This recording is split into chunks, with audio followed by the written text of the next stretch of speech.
म्हणजे आईची जाणीव आम्हाला प्रत्येक वेळी भासते. आई जरी आता नाहीये, पण त्यांची काम करण्याची पद्धत ज्या पद्धतीने ते काम करायचे, त्या पद्धतीनेच आम्हीही काम करण्याचा प्रयत्न करतोय. हं, हं. आई जेव्हापासून समाजसेवेचं काम करत होते. अजून राजकारणात जरी म्हटलं तरी शिवसेनेचं ब्रीदवाक्य आहे, हां. 80% समाजकारण आणि 20% राजकारण. राजकारण. हो. 1992 मध्ये नाशिक महानगरपालिकेची स्थापना झाली. हं, हं. पहिली निवडणूक लागली पंचवार्षिक. तर त्या पहिल्या निवडणुकीतच नाशिक रोड पूर्व भागामध्ये नेतृत्व करण्यासाठी हे जे काम करणं आहे, याच्या पलीकडे जाऊन आईचं काम करण्याची भूमिका राहिलेली आहे आणि आम्ही ते जवळून बघितलेली आहे. नगरसेवक म्हणून प्रभागामध्ये लोकांना काय हवंय, लोकांची काय कामं केली पाहिजे, हे प्राधान्य त्याला देऊन आईनी कामं केली. रस्ते असेल, लाईट असेल, वीज असेल, पाण्याच्या समस्या असेल.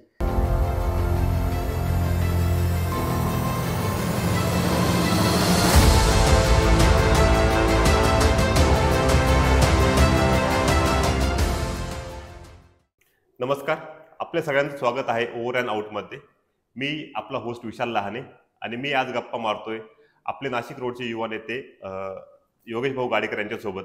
योगेश भाऊ गाडेकर हे सत्यभामाताई गाडेकर यांचा राजकीय आणि सामाजिक वारसा जो त्यांचा नाशिक आणि महाराष्ट्रापुरता आहे, महाराष्ट्रात आहे, तर तो पुढे चालवण्याचं कार्य करतायत. तर आज त्यांच्याबद्दल आपण जाणून घेऊया. त्यांचे या प्रवास कसा होता आतापर्यंतचा, त्यानंतर ते राजकारणात आले कसे, त्यांचं शैक्षणिक बॅकग्राऊंड कसं आहे, या सगळ्यांबद्दल आपण जाणून घेऊया. तर भाऊ नमस्कार. नमस्कार. नमस्कार भाऊ. आम्हाला तुमच्याबद्दल जाणून घ्यायला आवडेल. तर आम्हाला सगळ्यात पहिले सांगा की आपली शैक्षणिक सुरुवात आणि आपलं बालपण कसं झालं, ज्याचा प्रभाव तुमच्या राजकारणात येण्यावर झाला. खरं तर मी सांगेल की मी राजकारणात आलोय असं म्हणण्यापेक्षा माझी आई सत्यभामा लक्ष्मण गाडेकर यांनी 1992 पासून महानगरपालिकेची निवडणूक लढविली आणि त्या 92 पासून महानगरपालिकेचं आपल्या प्रभागाचं नेतृत्व महापालिकेमध्ये शिवसेना या 4 अक्षरात जे वजन आहे, वंदनीय हिंदुहृदय सम्राट श्रीमान बाळासाहेब ठाकरे यांच्या विचारांनी प्रेरित होऊन समाजसेवेचा वसा त्यांनी घेतला. आणि मला चांगलं आठवतं की ज्यावेळेस पहिली आईची 92ची निवडणूक होती, आम्ही जेमतेम 8 वर्षाचा असेल, तेव्हापासून आमच्यातही बाळासाहेबांचा विचार, शिवसेनेबद्दल असलेलं आमचं प्रेम आणि समाजाप्रती असलेली आमची जी देण्याची भावना आहे, समाजसेवा करण्याची जी भावना आहे, ही तेव्हापासून आमच्यामध्ये रुजली. आणि 92चा जो प्रचार, त्यावेळेसची प्रचाराची जी पद्धत होती ती सुद्धा वेगळी होती. म्हणजे अक्षरशः रिक्षामध्ये भोंगा लावून, माईक लावून आपण प्रचार करायचा. भिंतींवरती पेंटरच्या माध्यमातनं उमेदवाराचे नावं असेल, पक्षाचं नाव, चिन्ह असेल, लोकांच्या घरावरती, भिंतींवरती आपण ते त्यावेळेस ते काढायचो. त्यामुळे त्या जे पेंटर आहेत, जे कलाकार आहेत, त्यांना पण तो एक रोजगार उपलब्ध व्हायचा. आणि प्रचार करत असताना ज्या प्रचाराला आपण जेव्हा निघतो सकाळपासून संध्याकाळपर्यंत, तर अक्षरशः पोहे, मुरमुरे, कांदा, शेव असं खाऊन त्यावेळेसची प्रचाराची पद्धत होती. ती आता बदललेली आहे. आणि 92 पासून आई सक्रिय राजकारणात आली. नाशिक रोड पूर्व भाग हा अतिशय ग्रामीण भाग जरी शहरात होता, तरी तो ग्रामीण म्हणून त्याची ओळख होती. आणि ती ओळख बदलण्याचं काम प्रामुख्याने मी सांगेल की माझ्या आईने ही नाशिक रोड पूर्व भागामध्ये केलेली कामाची पावती आहे. हे करत असताना घरातच जसं जसं राजकारण असेल, समाजकारण असेल वाढत गेलं, तेव्हापासूनच मी या समाजसेवेमध्ये आहे. अजून राजकारणात जरी म्हटलं तरी शिवसेनेचं ब्रीदवाक्य आहे, 80% समाजकारण आणि 20% राजकारण. त्या युक्तीप्रमाणेच, त्या ब्रीदवाक्याप्रमाणेच आम्ही काम करतोय.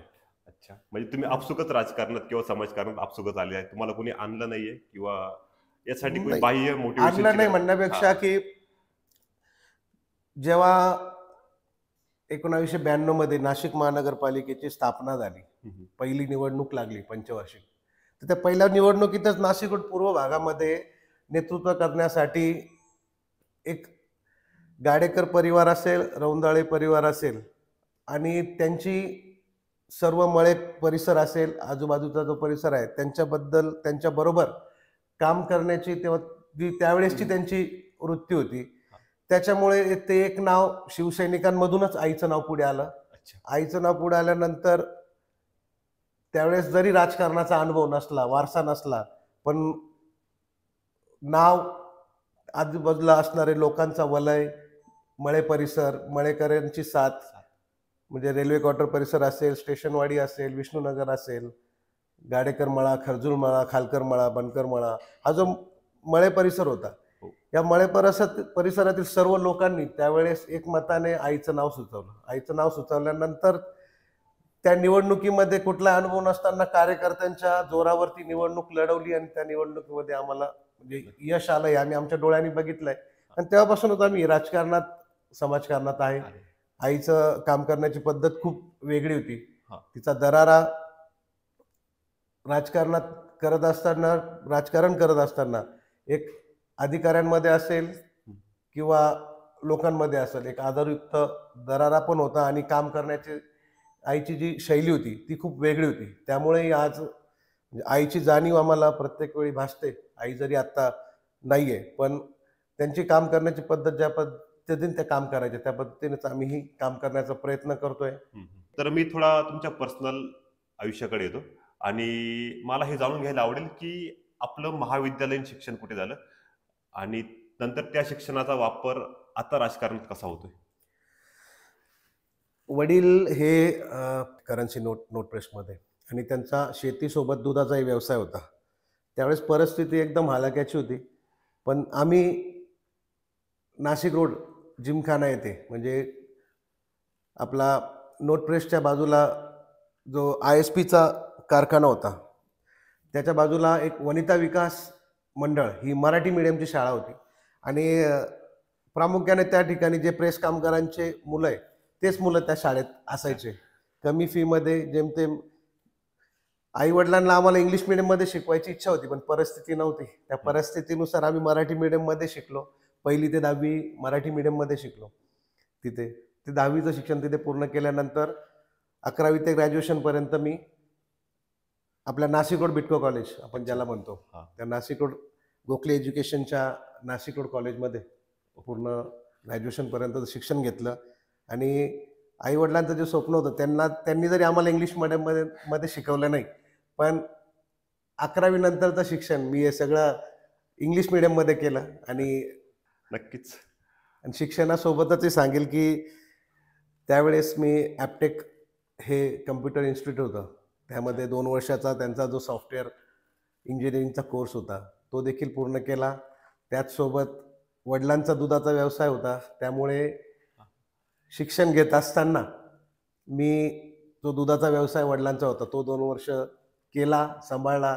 त्यामुळे आपण वेळोवेळी काय केलं पाहिजे त्याची जबाबदारीची जाणीव तेव्हापासून आहे. माझे वडिलांचे वडील म्हणजे माझे आजोबा हे वारकरी संप्रदायामध्ये असल्यामुळे आम्हाला रोज संध्याकाळी म्हणजे त्यावेळेस जे ज्ञानेश्वरी वाचायला रोज संध्याकाळी जेव्हा ते बसायचे, आम्हाला आवर्जून हक्काने एक त्या ज्ञानेश्वरी समोर ज्ञानेश्वरी ते वाचत असताना ती ऐकायला आम्हाला बसवायचे. आणि त्यामुळे त्या ज्या सवयी आहे म्हणजे तो संस्कार आहे तो तेव्हापासूनच आहे. आणि हे शिक्षण घेत असताना काम करण्याचाही अनुभव आला. काम करून पैशाची किंमत काय असते, पैसा कसा कमवला पाहिजे याची जाणीव तेव्हापासून आहे आणि या पद्धतीनेच आम्ही काम करतो. नक्कीच. म्हणजे असं म्हणता येईल आपल्याला की तुमचं व्यक्तिमत्व आहे ते तुमच्या शाळेच्या जीवनापासूनच घडायला सुरुवात झाली. तेव्हापासून तुम्ही मल्टीटास्किंग आहात, तेव्हापासून तुम्ही टेक सावी पण आहात. म्हणजे तुमचं शिक्षण काहीच झालं असेल महाविद्यालयीन शिक्षण? माझं 2000 मध्ये म्हणजे 1999ला माझी शाळेचं 10वीचं शिक्षण संपलं आणि 2000 ते 2007 मी महाविद्यालयीन शिक्षण घेतलंय. ओके, म्हणजे त्या काळातच तुम्ही टेक सावी आहात. मग तेव्हापासून तुम्ही कम्प्युटर बद्दल माहिती आहे तुम्हाला आणि त्याचा वापर तुम्ही आता करताय आजच्या काळात. तर हे तेव्हाचं बॅकग्राऊंड हे आत्ता असं लक्षात येतं आपल्या. तर तुमचं महाविद्यालयीन शिक्षणाबद्दल तर जाणून घेतलं मी. आता मला जाणून घ्यायला आवडेल की आज नाशिकमध्ये युवा नेतृत्वात तुमचं नाव येत आहे. युवा नेते म्हणून योगेश भाऊंचं नाव ऐकायला मिळतंय सगळीकडे आणि तुमचं नेतृत्व पण दिसतंय, सामान्य जनतेला दिसतंय, मला दिसतंय. तर याची सुरुवात कशी झाली? आई जेव्हापासून समाजसेवेचं काम करत होते, 1992 पासून महापालिकेमध्ये ज्यावेळेस त्यांनी काम केलं, महापालिकेच्या माध्यमातनं म्हणजे नगरसेवक म्हणून जे कामं केली पाहिजे, म्हणजे वॉटर गटर मीटर हे जे काम करणं आहे, याच्या पलीकडे जाऊन आईचं काम करण्याची भूमिका राहिलेली आहे आणि आम्ही ते जवळून बघितलेली आहे. नगरसेवक म्हणून प्रभागामध्ये लोकांना काय हवंय, लोकांची काय कामं केली पाहिजे, हे प्राधान्य त्याला देऊन आईने कामं केली. रस्ते असेल, लाईट असेल, वीज असेल, पाण्याच्या समस्या असेल, यासोबतच समाज मंदिर उभारणं असेल, अभ्यासिका उभारणं असेल, बाल संस्कार केंद्र उभारणं असेल, हे कामं करत असतानाच मी एक अभिमानाने सांगेल की आईचं शिक्षण हे नाशिक महानगरपालिकेच्या शाळेमध्ये झालेलं आहे आणि हे नाशिकमध्ये सर्वांना माहीत आहे. ज्या शाळेमध्ये महानगरपालिकेच्या शाळेमध्ये आईने शिक्षण घेतलं, 92ला नगरसेविका झाल्यानंतर त्या शाळेचं एक भव्य अशा नूतन इमारतीमध्ये वास्तूमध्ये त्यांनी आईनी ती वास्तू बांधली, तिचं रूपांतर त्याच्यात केलं, जेणेकरून जी गरिबांची मुलं आहेत आणि नाशिक महानगरपालिकेचं जे प्रमुख उद्दिष्ट आहे त्यामध्ये शिक्षण हे खूप, आरोग्य असेल, शिक्षण असेल, सुखसुविधा देण्याचं जे काम आहे त्यामध्ये महानगरपालिकेच्या माध्यमातून शाळा उभारून जी मुलांना शिक्षण देण्याचं काम आईने त्यावेळेस केलं. म्हणजे परिसरामध्ये काम करत असताना परिसराचं सुशोभीकरण कसं झालं पाहिजे. आमचा हा ग्रामीण परिसर आहे, त्या ग्रामीण परिसराला लागून वालदेवी ही नदी जाते, त्या नदीला लागून सुशोभीकरण करणं असेल, नदीसाठी चेडी पंपिंग सारखा बंधारा आहे, त्या बंधाऱ्याला पावसाच्या पुराने काही नुकसान लोकांचं होऊ नये म्हणून गॅबियन वॉल बांधण्याचं काम असेल ते केलं. बालसंस्कार केंद्र उभारत असताना आपण जेव्हा म्हणतो की नगरसेवकाचे कामं काय काय असतात, काय असली पाहिजे, हे सर्वच आम्ही जवळून बघितलेले आईच्या माध्यमातून की फक्त लोकांचे रस्ते, लाईट, पाणी, गटार इथपर्यंत सीमित न राहता लोकांच्या दैनंदिन जीवनामध्ये काय काय अडचणी येतात, त्या अडचणी समजून काम करण्याचा प्रयत्न आईने केला. त्याच्यामुळे ते जिवंत उदाहरण आमच्यामध्ये आहे. आज लोकांना काय पाहिजे, काय नाही पाहिजे हे आम्हाला जेव्हा कळतं, लोक जेव्हा कामं घेऊन येतात तर ती काम करण्याची तळमळ. आणि मी नेहमी सांगत असतो की आपली जबाबदारी आपण ओळखली पाहिजे. आपण ज्या समाजात जन्म घेतो त्या समाजाला आपलं काहीतरी देणं लागतं, हे आई आम्हाला नेहमी सांगायची. जसं हिंदुहृदय सम्राट बाळासाहेब ठाकरे हे त्यांचं नेहमी आहे की पैसा येतो, पैसा जातो, पण एकदा की नाव गेलं का ते कुठल्याही बाजारात विकत घेता येत नाही. आणि त्यांची जी शिकवण आहे, आम्ही बाळासाहेबांचे विचार आईच्या माध्यमातून जवळून ऐकले आहेत. रोज जेव्हा आई पक्षाच्या संघटनेच्या कामकाजासाठी जरी बाहेर जायची, पण ते घर सांभाळण्याची जबाबदारी माझ्या मोठ्या ताईवर असायची, आमची असायची. माझा लहान भाऊ आहे, म्हणजे घरात अक्षरशः कोणीही शिवसैनिक आला असेल, पाहुणे आले असतील, काम घेऊन आले असतील, तो कधीही बिना पाण्याचा, बिना चहाचा हा घरातून गेला नाही. हे संस्कार आमच्यावर तेव्हापासून लाभले, तेच संस्कार आम्ही आमच्या पुढच्या पिढीला देतोय. राजकारण करत असताना फक्त ज्यावेळेस आपला स्वार्थ येतो ना, तर आपण ते कामं लोकांची करू शकत नाही. त्याची जी जाणीव आहे ना, ती मनापासून तुम्हाला होत नाही. जोपर्यंत आपण ते निस्वार्थ म्हणून काम करतो ना, मग ते काम करण्याचं समाधान आपल्याला स्वतः मिळतं, हे मी म्हणजे स्वतः मानतो त्या गोष्टीला. आणि माझ्या आईने तिचं आयुष्य तिला वाटलं तर त्या हिशोबानेच तिने तिचं आयुष्य स्वतःला कसं जगलं पाहिजे आणि लोकांसाठी आपण काय केलं पाहिजे या हिशोबानेच आईने आतापर्यंत काम केलं. 92 ते 97 मध्ये पहिल्या पंचवार्षिकमध्ये अनेक कामं केले. नंतर 97 ते 2007 हा आमचा प्रभाग हा राखीव झाल्यामुळे आईला त्यावेळेस निवडणूक लढवता नाही आली. पण निवडणूक जरी नाही लढवली, पण पक्षाच्या आदेशानुसार, शिवसेना हा असा एक पक्ष आहे तो आदेशावर चालतो आणि आजही हिंदू हृदय सम्राट वंदनीय बाळासाहेब ठाकरे यांच्या आदेशाने आणि त्यानंतर माननीय पक्षप्रमुख उद्धव बाळासाहेब ठाकरे यांच्या आदेशाने हा काम करण्याची जी ऊर्जा आमच्यात आहे त्या पद्धतीनेच आईने त्यावेळेस जे पक्षाचे उमेदवार होते त्या पक्षाच्या उमेदवारांना निवडून आणलं. त्यात आईचा प्रामुख्याने सहभाग होता. हे सर्व करत असताना 92 ते 97 महानगरपालिका झाली, 97 ते 2007 जरी नगरसेवक म्हणून काम करत नसलो पण पक्ष संघटना मग त्यामध्ये सक्षम अशी महिला आघाडी उभी केली. कारण की 92 मध्येच आईला बाळासाहेबांनी महिला जिल्हा प्रमुख म्हणून त्यावेळेस आईला जबाबदारी दिली होती. ती जबाबदारी पार पाडत असताना त्यानंतर आईला उत्तर महाराष्ट्र संपर्क प्रमुख ही जबाबदारी बाळासाहेबांनी दिली आणि ती सक्षमपणे आईने काम केलं महिलांसाठी. मग महिलांचं सक्षमीकरण असेल, बचत गटाच्या माध्यमातून महिलांना रोजगार उपलब्ध करून देणं असेल, राजमाता जिजाऊ,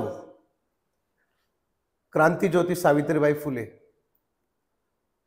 अहिल्याबाई होळकर, माता रमाई यांच्या विचारधारेवर आईने पहिल्यापासून काम करत आले आणि तेच काम आम्ही पुढे करण्याचं काम करतोय. कारण की एखादी महिला जेव्हा सक्षम बनते तो परिवार हा सक्षम बनतो हे आईचं नेहमी सांगणं असायचं. कारण की जेव्हा पुरुष प्रधान संस्कृतीमध्ये आपला देश होता, महिलांना पुढे राजकारणात येण्यासाठी ज्यावेळेस म्हणजे 90 आणि 90च्या दशकामध्ये फारशा महिला या राजकारणात येत नसायच्या, पण आता महिला या पुरुषांच्या खांदा लावून काम करतायत. ती आपल्यासाठी अभिमानाची गोष्ट आहे आणि त्यामुळे एक महिला घडली तर एक परिवार सक्षम बनतो. या पद्धतीनेच आईने कामं केली. फक्त समाजकारण या गोष्टी हाताशी धरल्यानंतर जेव्हा माणूस काम करतो ना तर परिवारामध्ये एखादी काही संकट येतात. म्हणजे महिलांना जो त्यांच्या लग्नानंतरचा होणारा त्रास असेल, महिलांना काम करत असताना येणाऱ्या अडीअडचणी असेल, ह्या पोलीस स्टेशनपर्यंत न जाता पोलीस स्टेशनच्या अगोदरच आईने खूप अशा केसेस सॉल्व्ह केलेल्या आहेत. ह्या आम्ही बघितलेल्या आहेत आणि त्या प्रत्येक घटना आज आमच्या डोळ्यासमोर येतात. म्हणजे 97 ते 2007 या 10 वर्षात जरी आम्ही निवडणुकामध्ये सामोरे जरी नाही गेलो पण 2007ला पुन्हा एकदा निवडणुका लागल्या. तर त्या 2007च्या निवडणुकीमध्ये नवीन परिसर होता. नवीन परिसरामध्ये लोकांनी भरघोस मतांनी आईला निवडून दिलं. नवीन प्रभाग होता. नवीन लोकांशी जेव्हा काम करण्याची आपण म्हणतो ना की आपल्याला काम करायचं असेल तर आपण प्रभाग कोणता आहे, परिसर कोणता आहे हे म्हणण्यापेक्षा की आपण त्या परिसरासाठी काय करू शकतो ही जेव्हा भूमिका आपल्यामध्ये रुजते ना तर मग त्या परिसरातील लोक सुद्धा आपल्यासोबत काम करतात हे मी मानतो. 2007 मध्ये ज्यावेळेस निवडून आलो तो नाशिक रोडमधील रेल्वे स्टेशनच्या पूर्व भागातला जो परिसर आहे तो काम करण्यासाठी खूप वाव होता. तर रेल्वे गेट ते आई माऊली चौक म्हणजे जो आम्ही जुना माल धक्का रोड असा या परिसराला त्या रस्त्याचं नाव होतं, तो रस्ता अतिशय खोलवर होता. म्हणजे एक बैलगाडी जाईल फक्त एवढा त्या रस्त्याची वाव होती आणि आजूबाजूला शेतकऱ्यांच्या शेती होत्या. 2009 मध्ये मला आठवतं की त्याच रस्त्याला शेतकऱ्यांची 1 इंचही जागा न जाऊन देता जी रस्त्याच्या दोन्ही बाजूला जी चारी होती ती चारी बुजवून रस्ता 6 ते 7 फूट वरती उचलून सोबतच शेतकऱ्यांच्या शेतामध्ये जो पाण्याचा निचरा झाला पाहिजे तो निचरा करण्यासाठी पावसाळी गटार योजना राबवून त्या रस्त्याची हाईट वाढल्यामुळे रस्ता रुंदीकरण झाला. त्यामुळे साहजिकच आहे की शेतकऱ्यांच्या शेतीला हा जे त्याचा भाव वाढला असेल. परंतु या भागामध्ये जे उद्योजक आहे म्हणजे बांधकाम व्यावसायिक आहे त्यांची ओढ नाशिक रोड पूर्व भागामध्ये वाढली आणि या परिसराचा विकास हा झपाट्याने होऊ लागला. हे सर्व करत असताना नाशिक रोड पूर्व भागामध्ये सांस्कृतिक, सामाजिक, शैक्षणिक चळवळ ही आईने सुरू केली.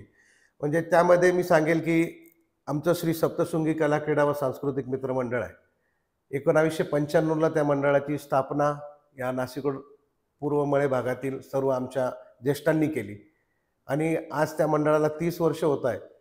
पण सातत्याने नवरात्र उत्सव असेल, सांज पाडवा असेल, पहाट पाडवा असेल, साई भंडारा असेल, गणेश उत्सव असेल, असे अनेक उपक्रम आईने या नाशिक रोड पूर्व भागामध्ये ते चालू केले. मग त्यामध्ये सांस्कृतिक काम करत असताना मग भजन स्पर्धा असेल, ज्या भजन स्पर्धा मला आजही आठवते की ती भजन स्पर्धा आईने घेतली, तर त्यामध्ये महाराष्ट्रातील जे जे प्रमुख आणि भजनी मंडळ होते त्या भजनी मंडळांनी त्या स्पर्धेमध्ये सहभाग घेतला होता.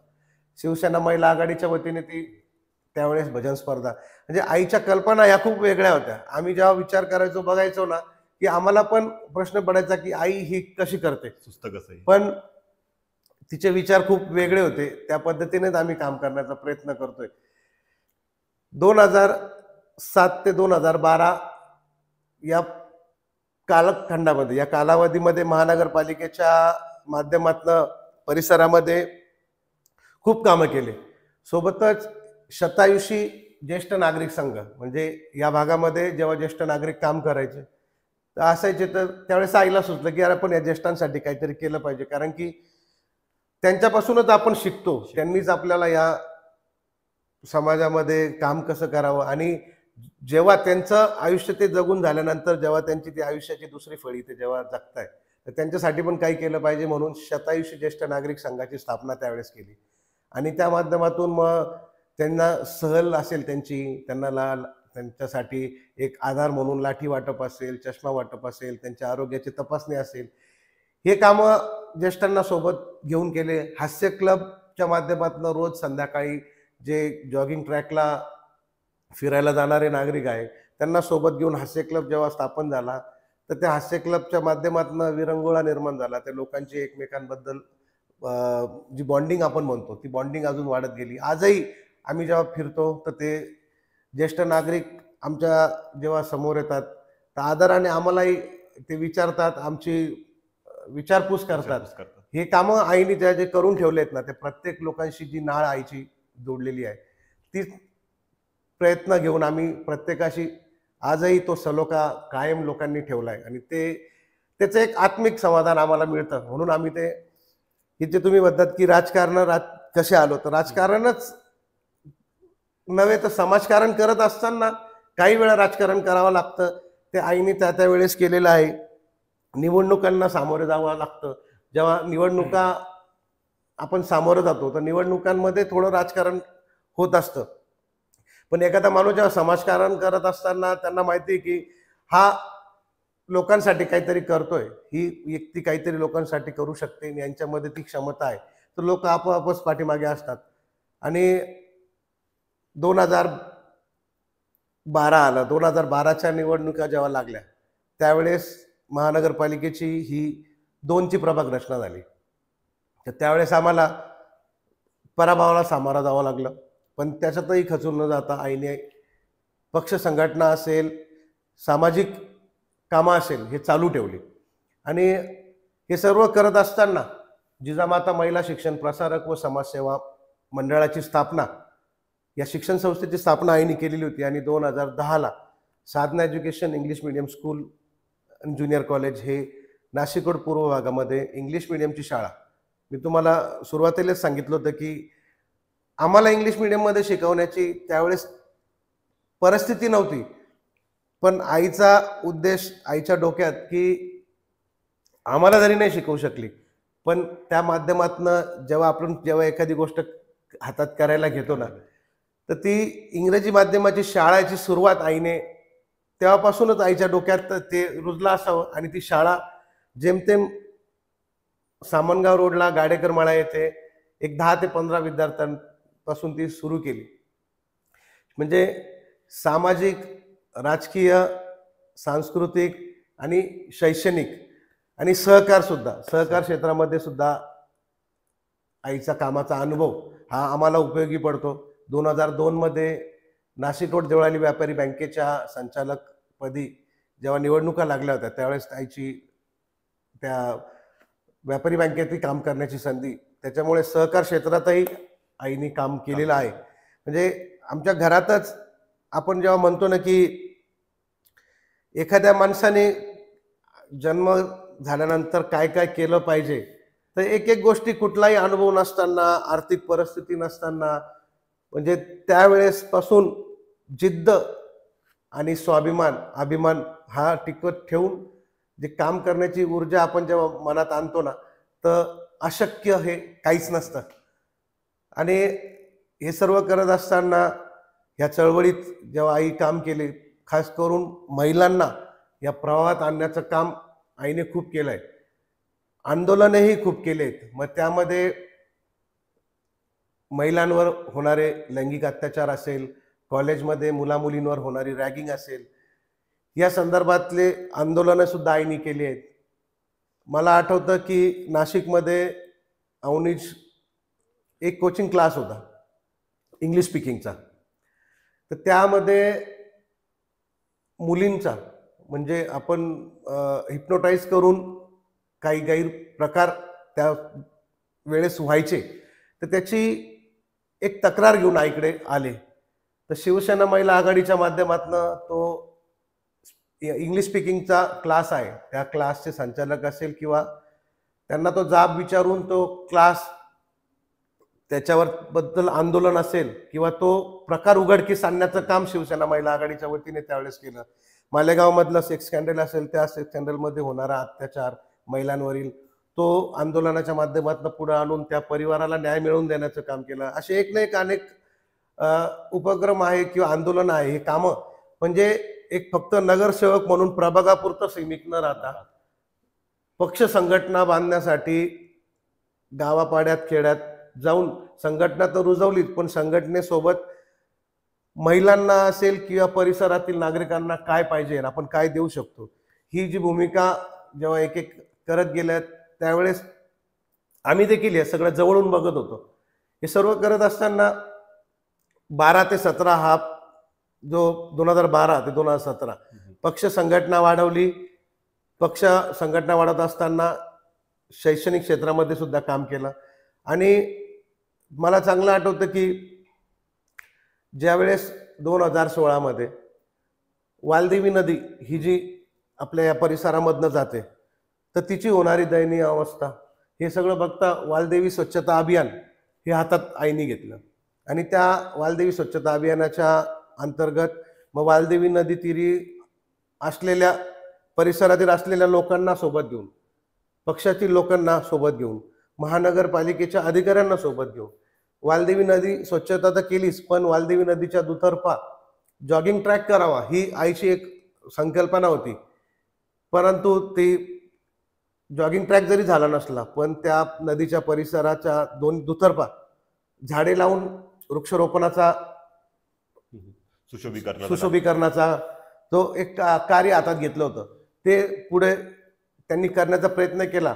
जरी तो आता अर्धवट राहिला असेल, तो आम्ही आगामी काळामध्ये वालदेवी स्वच्छता अभियान हातात घेऊन पुन्हा एकदा तो काम करण्याचा प्रयत्न करणार आहे.